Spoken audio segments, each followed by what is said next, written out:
Well, with food prices going up, many families are looking for recipes that are economical, easy, and still nutritious. Those are my top three right there. Well, casseroles check all of those boxes, and even better, they're so comforting too. Well, assistant food editor of Food and Wine magazine, Andy Gosnell, is here to share more about how to add a bit of a twist to classic casseroles. Well, Andy, it's great to have you. Casseroles, of course, have incredible geography, so we're happy to get all into it. Thank you for being here. Yes, Danny, thanks for having me. And yes, casseroles, all about the geography. Right. Okay. So, like many of them seem to have, many different countries rather, seem to have their favorite casseroles and favorite dishes when it comes to that. Would you agree? I mean, it's kind of an all over the world thing. Absolutely. And there's a really specific regionality. If you just take the US, right? Like the casserole that we're demoing today, it comes from Texas. It's got all those great Tex-Mex ingredients. We've also got amazing casseroles in this section in the magazine, a little bit from Utah. We've got a little bit from New York. I think there's a little bit of like casserole competition between regions, but all in all, everybody's delicious. Everybody loves a little casserole competition. I really like this. Exactly. So, okay, what are the casserole must-haves that we should keep like in our pantry or in our freezer? I know that I have just a bunch of cans and a bunch of stuff in my pantry or freezer. So what are kind of our must-haves? Yes, absolutely. So my favorite thing when looking at any recipe, and specifically these casseroles, is when I can go to the grocery store and eliminate getting about half the ingredient list for the recipe because they already have it, right? So we've got a couple of different pantry staples. You've got dried spices. For this recipe, we've got a little bit of cumin here. We've also got a little bit of chili powder. You mentioned cans. Canned tomatoes are great. This recipe uses diced tomatoes that actually already have a little bit of green chili in them. So you're getting like a 2-for-1 situation. Of course, stocks, classic for any recipe, also for casseroles too, to make sure that everything is really moist. And then when you're thinking about the fridge or freezer, right? This is a great opportunity to use up any of those odds and ends, maybe a little bit of frozen vegetables, getting different cooked proteins in there. If you're really trying to clear out and making sure that you're not giving any waste away, casseroles are a must. Yeah, okay, I literally have everything you just mentioned in my pantry right now, so I'm really excited to see this demo. Show me what you got. Let's do it, let's do it. I'm so excited, let's see.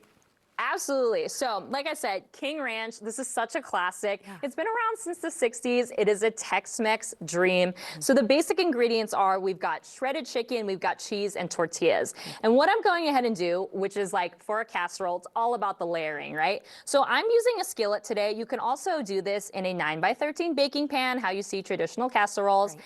And what I'm taking is this shredded chicken mixture that has a little bit of sour cream. It's got a little bit of heavy cream and all those spices. So it's spicy and really creamy. And then this actually uses shredded rotisserie chicken. So no cooking here. I just went ahead and picked up a rotisserie chicken from the grocery store. And then I actually shredded it in a stand mixer. That is a great way to go ahead and shred a bunch of chicken and just have it ready for meal prep. And then what I'm gonna do is add a little more here.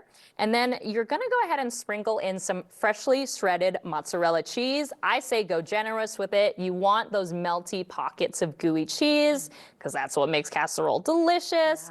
And then all you gotta do is layer on some tortillas. And then you're gonna continue doing this process until your skillet or baking pan is full. That last layer is gonna be more of that chicken mixture and melty cheese. And what you end up with is this really delicious looking hearty casserole. From here, it's all about those toppings, right? So I've already started. I've got a little bit of sour cream. I'm from California originally. Gotta have the avocado on there.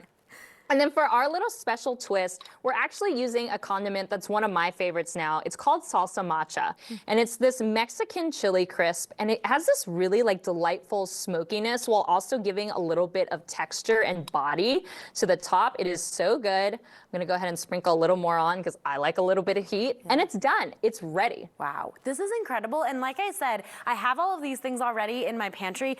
I love, Andy, that you just told me that you picked up a rotisserie chicken and shredded it, because that is the go-to and the way to do it. So I don't have to cook. I don't have to get anything ready. That's the way to do it. I love it.